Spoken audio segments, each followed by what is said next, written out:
예수님의 차별이라는 제목으로 오늘 말씀을 나누겠습니다. 예수님은 공생에 3년 동안 12명의 제자와 함께 하셨습니다. 그런데 제자들에게 처음부터 당신의 십자가를 말씀해 주시지 않았습니다.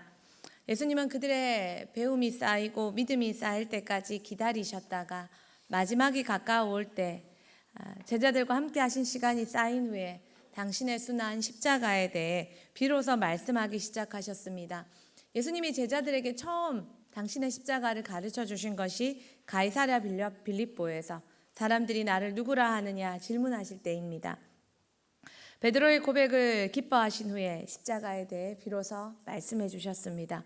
그리고 그 사건이 지나고 6일 후에 예수님이 3명의 제자 베드로, 야고보, 요한을 데리고 변화산이라고 기억되는 이곳으로 데리고 가셨습니다.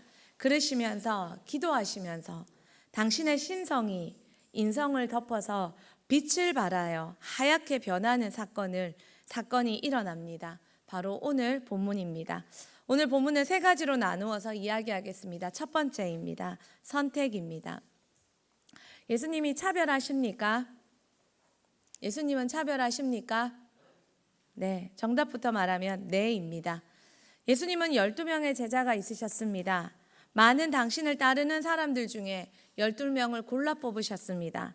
그러나 그 12명 중에도 3명이 있었습니다. 베드로, 야고보, 요한입니다. 이들을 특별히 여기셨습니다. 특별히 여기셨다는 걸 어떻게 알 수 있냐면 오늘과 같은 사건에 예수님은 이 셋만 데리고 가십니다. 십자가 바로 직전에 겟세마네 동산에 기도하러 가실 때도 땀방울이 핏방울로 변하시는 그 장면도 이 셋만 데리고 가십니다. 왜 그러셨습니까? 차별입니까? 저 사람 보세요. 저 사람 보세요. 저 사람 보세요. 근데 얼굴은 가만히 있고 눈만 이렇게 하지 말고 그러면 너희가 나 싫어하는 줄 알잖아. 그러니까 고개 이렇게 들어서 같이 보세요. 저 사람 보세요. 새벽에도 의지를 발동하는 거예요. 의지를.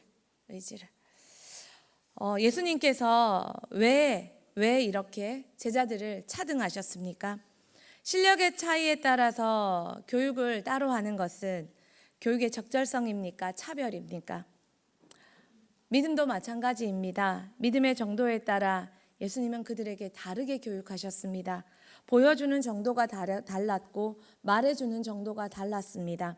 마가복음 9장 9절에서 10절 말씀 받지만 한 번 더 여러분이 읽겠습니다. 9절 10절 말씀입니다. 그들이 산에서 내려올 때에 예수께서 경고하시되 인자가 죽은 자 가운데서 살아날 때까지는 본 것을 아무에게도 이르지 말라 하시니 그들이 이 말씀을 마음에 두며 서로 문의하되 죽은 자 가운데서 살아나는 것이 무엇일까 하고 예수님이 산에서 내려오실 때 본 것을 부활 전까지 말하지 말라고 당부하셨습니다. 이 장면을 본 베드로도 우리가 앞서 본문에서 읽은 대로 이 장면을 보고 나서 베드로도 횡설수설했습니다. 예수님의 이 말 앞에서도 그들은 예수님이 다시 살아나심, 부활이 뭔지도 모른 채 다시 질문합니다. 세 제자의 수준도 그랬습니다. 그렇지만 예수님은 세 제자에게 또 말하는 것이 다른 제자들한테 말하지 말라는 것입니다. 다른 제자들은 본 것을 들어도 알 수 없을 정도의 수준이었다는 것입니다. 예수님은 그들의 제자 교육에 있어 분명 차별 교육을 했음을 보여주는 정도, 들려주는 정도가 달랐음을 우리는 알 수 있습니다. 교육을 해본 사람은 교육을 위해 교육을 차등으로 둘 수밖에 없음을 수준별로 두어야만 교육의 효과가 각자에게 극대화됨을 알고 있습니다. 예수님도 세세계 중요한 장면을 차별적으로 보여주셨습니다. 마가복음 9장 3, 4절에 그들이 본 장면을 한 번 더 같이 보겠습니다. 그 옷이 광채가 나며 세상에서 빨래하는 자가 그렇게 희게 할 수 없을 만큼 매우 희어졌더라. 이에 엘리야가 모세와 함께 그들에게 나타나 예수와 더불어 말하거늘 네, 예수님이 희어져서 세상에 존재할 수 없는 모습으로 희어졌고 엘리야 모세가 나타나 예수님과 이야기 나누는 장면까지 그들은 보았습니다. 왜 보여주셨을까요? 슈바이처 박사는 순환 예고에 대한 하나님의 응답이라고 말했습니다. 처음 십자가 순환을 예수님께서 제자들에게 가르치신 후에 그 길을 걸어가심에 대한 하나님의 기뻐하심과 예수님이 받으실 영광에 대해서 예수님이 지금 제자들에게 보여주시는 겁니다. 들려주신 후에 이제 시청각 교육으로 보여주신 겁니다. 예수님은 분명 그들이 몸 만지고 먹고 같이 잤던 인간 예수였습니다. 그러나 예수님은 이 장면에서 예수님의 신성이 인성 밖으로 펼쳐져서 이 세상에 존재할 수 없는 그 하얀 모습으로 전사 한번 볼까요? 그 하얀 모습으로 잠자면 검은 모습이 돼요. 하얀 모습으로 예수님이 보여주셨다는 거예요. 직접 보여주시며 당신이 메시아 되심과 또한 당신이 부활 후에 어떤 영광을 받으실 것인지, 만약 제자들이 이 장면을 보지 못했다면 예수님이 십자가로 부활로 그 다음에 뭐가 있을까? 그들이 그냥 막연하게 알지 않았을까요? 예수님은 당신이 십자가 후에 정말 어떤 모습으로 바뀌실지, 변하실지, 어떤 영광을 받으실지 경험하게 해주셨다는 것입니다. 그리고 예수님의 세례 때와 같이 하늘에서도 또 한 번 하나님의 직접적인 음성이 들려옵니다. 마가복음 9장 7절 말씀 같이 보겠습니다. 아침 구름이 와서 그들을 덮으며 구름 속에서 소리가 나되 이는 내 사랑하는 아들이니 너희는 그의 말을 들으라 하는지라. 이는 내 사랑하는 아들이다. 하늘의 보증이 음성으로 그 제자들에게 임했습니다. 예수님의 순종을 하나님이 너무 기뻐 받으셔서 우리 하나님이 신약에 와서는, 구약에서는 특정한 몇몇 사람에게, 신약에 와서는 그러지 않으셨지만 정말 예수님의 세례 장면과 이 장면, 예수님이 인간이 되어서, 하나님이신 예수님이 인간이 되어서 인간과 같이 겸손한 모습으로 세례 받으실 때 하나님이 너무 기쁘셔서 당신의 육성으로 인간 세계에 직접적으로 개입하셨던 것처럼, 지금 이 장면도 예수님이 하나님의 뜻을 예수님의 십자가로 당신이 지고 가심을 확정하고 제자들에게 그것을 가르치실 때 하나님의 마음이 너무 기쁘셔서 당신의 신적 개입이 다시 한번 음성으로 들리시는 장면입니다. 그런데 세 제자들이 그 음성을 듣는 것입니다. 그러면서 하나님이 말씀하십니다. 그의 말을 들어라.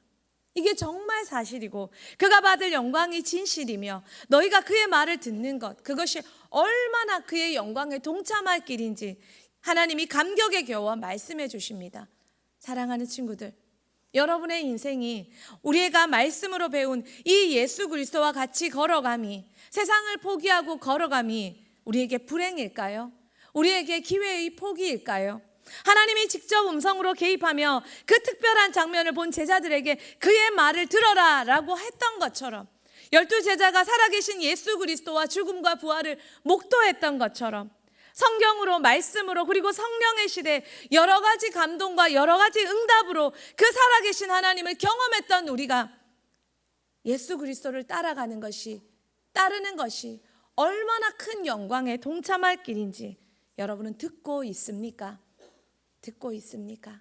세 제자만 경험했던 것을 말씀으로 우리에게 알려주실 때 그것이 특권인 줄 알고 진짜 듣고 진짜 따라서 정말 그 특별한 인생에 동참하는 사랑하는 다음 세대 대흥교회가 되길 축복합니다. 사랑하는 성도님들, 신앙을 선택함에 있어서도 우리의 선택도 있습니다. 그러나 선택받음이 먼저임을 우리는 꼭 기억해야 합니다. 구원도 선택받음이 있었습니다. 구원의 여정의 시작에 하나님의 선택 예정이 먼저였습니다. 그리고 그 하나님의 예정과 선택에 우리는 반응해서 믿음으로 함께 하나님의 선택에 손대미심에 우리는 함께 그 손을 잡았습니다. 이렇게. 자, 허리 펴고 등 펴고. 피곤하지. 그래도 덜 피곤한 게 은혜 받는 거예요, 친구들. 덜 피곤한 게 자는 게 아니고 은혜 받는 거예요. 은혜 받으면 상쾌하게 돌아가요. 그러나 이 시간에 와가 등 붙이고 자다가 다시 이불 속으로 들어가면 차라리 안 가는 게 낫지라는 생각이 들 만큼 피곤이 지속되는 거예요. 은혜 받는 게 덜 피곤한 거예요. 전사님 믿고 쌤 봐봐. 전사님 봐봐. 바카스 사주게 일로 봐봐. 덜 피곤할 수 있어요. 덜 피곤할 수 있어요. 우리 초등이 더 말똥말똥하잖아. 중고등. 누가 더 피곤하겠노? 네, 잔소리 하다가 설교 다 가겠다. 여러분이 피곤하다, 자야 된다, 잘 수 있다, 자도 선생님들이 괜찮다라는 생각에 지면 자는 거야. 초등이 더 말똥하다. 중고등, 초등 봐봐라. 말똥하지? 그치? 자, 쌤 보세요. 자, 하나님의 선택이 있을 때, 여러분이 그 선택에 손을 잡을 때 하나님의 놀라운 반응이 이루어진다는 것입니다. 하나님의 선택이 있었고 우리는 그 선택에 반응했습니다. 믿음으로. 그리고 자녀가 되었고 예배드립니다. 하나님이 선택하셨고 우리는 선택에 반응해 사명자의 인생을 살았습니다. 살기로 결정했습니다. 그러고 이렇게 사명자의 인생을 걷고 있습니다. 새벽을 드리기로, 기도의 삶을 살기로 3년을 하나님은 우리에게 손 내미셨고 그 3년의 삶을 기도로 살기로 우리는 그 선택에 손을 잡았습니다. 영혼사역자로 하나님은 우리를 선택하셨고 그 멋진 인생에 우리는 살기로 그 선택에 손을 맞잡았습니다. 이것이 얼마나 큰 감사입니까? 하나님의 선택에, 하나님의 기쁨의 선택에 우리는 그 선택을 믿음으로 응하였고 하나님은 그 선택을 기쁨으로 예수님처럼 받으셨습니다. 많은 이들을 초대하십니다. 그러나 장치에 응하는 자는 소수입니다. 많은 이들을 새벽 예배에 초대하십니다. 그러나 그 초대에 응하는 자는 소수입니다. 3년을 선포했지만 그 선포에 응하는 자는 소수입니다. 점점 더 소수가 되어갑니다. 여러분은 어떻습니까? 여러분은 자신이 하나님께 선택받았고 그 선택에 응해서 지금 이 자리에 있다는 것이 얼마나 큰 감격인지 누리고 있습니까? 하나님의 자녀됨의 선택, 사명자됨의 선택, 기도함의 선택, 그 모든 선택에 응해서 정말 이 자리에 앉아있는 특권을 여러분이 선택했다는 감격을 누리시기를 축복합니다. 선택이 있습니다. 구원의 선택, 사명자의 선택, 기도의 선택. 예수님은 세 제자를 12명 중에도 더 선택된 자로 차별해서 부르셨습니다. 그리고 그들은 예수님의 더 깊은 삶에 더 깊은 장면을 목격했고 더 깊은 관계를 맺었고 더 선택된 자가 되었습니다. 우리도 더 선택된 자의 부르심에 하나님께 응해서 함께 나아가길, 대흥교회 모든 성도가 더 선택된 자로 들었지만 훈련받았지만 주저앉아 있는 게 아니라 다 함께 끝까지 나아가서 그 더 선택된 받은 자리에 함께 나가기를 소망합니다. 사람들이 질문합니다. 그럼 선택의 기준이 뭘까요? 두 번째는 중심입니다. 본문에서 직접 말씀하심은 없습니다. 그러나 내가 그들을 왜 선택했는지 직접 기준을 제시함은 없습니다. 그러나 성경 전체를 통해 우리는 하나님이 사람을 선택하시는 기준이 뭔지 알 수 있습니다. 사무엘상 16장 7절 말씀 같이 우리 다음 세대만 읽어보겠습니다. 시작. 그래서 사무엘에게 이르시되 그의 용모와 키를 보지 말라. 내가 이미 그를 버렸노라. 내가 보는 것은 사람과 같지 아니하니 사람은 외모를 보거니와 나 여호와는 중심을 보느니라 하시더라. 아멘. 사춘기가 되면 거울을 보기 시작합니다. 여러분 책상에도 거울을 둡니다. 남학생들도 거울을 봅니다. 사춘기가 시작됐다는 사인입니다. 그런데 하루에 몇 번이도 거울을 보며 나의 외모를 점검하지만 우리는 하루에 몇 번이나 나의 중심을 점검할까요? 나의 외모는 나도 사람들도 관심을 가지고 있다는 걸 우리는 압니다. 그러나 하나님께서 얼마나 많이 우리의 중심에 관심이 있다는 걸 알까요? 중심이 선택의 기준입니다. 다윗은 중심으로 발탁되었습니다. 그런데 다윗이 이것을 너무 잘 알고 밧세바의 죄로 회개할 때 다윗이 이렇게 말합니다. 시편 51편 6절 말씀 같이 보겠습니다. 보소서 주께서는 중심이 진실함을 원하시오니 내게 지혜를 은밀히 가르치시리이다. 다윗이 회개하면서 하는 말이 보소서 주께서는 중심이 진실함을 원하시오니. 다윗이 이것을 너무 잘 알았다는 것입니다. 자기가 왜 선택되었고 하나님이 지금 죄를 지은 자기에게 원하는 것이 무엇인지 중심의 진실함. 여러분 그 중심을 가지고 계십니까? 그 중심을 다듬고 계십니까? 그 중심을 준비하고 계십니까? 그 중심을 신경 쓰고 있습니까? 베드로와 야고보와 요한, 우리는 그들의 중심을 면밀히 알 수 없습니다. 하지만 하나님께서 중심을 보셨다면 예수 역시 중심을 보셨을 것이요, 예수 역시 사람을 선택함에 있어서 하나님과 동일한 기준으로 선택하지 않았을까요?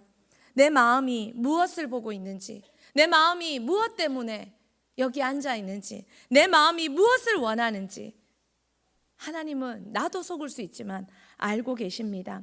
인격도 태도도 실력도 정말 많이 중요하고 노력이 필요하지만 더 필요한 건, 우리가 더 노력을 기해야 하는 건 하나님 보시는 중심입니다. 인터넷에 이런 대사가 떠다닙니다. 내가 왕이 될 상인가? 그 답이 얼굴에 있습니까? 그 답이 얼굴에 있습니까? 얼굴은 태어날 때부터 가지고 태어나는데요. 그 답이 중심에 있습니다. 하나님은 우리의 중심을 보십니다. 하나님 앞에 중심을 가꿀 줄 아는, 사춘기부터 더욱 중심에 신경 쓸 줄 아는 여러분 되길 축복합니다. 세 번째입니다. 같이 봅시다. 같이 읽어봅시다. 전심입니다. 그림 하나 볼까요? 결합이라는 그림입니다. 사람의 마음이 나뉘어져 있는 모습을 표현한 목타나입니다. 하나님도 예수님도, 아니 사람도, 사랑하는 사람이 나뉘진 마음으로, 한 마음은 누구 좋아하고 또 한 마음은 다른 사람 좋아하고 또 한 마음은 나를 좋아하고, 그걸 원할까요? 원할까요?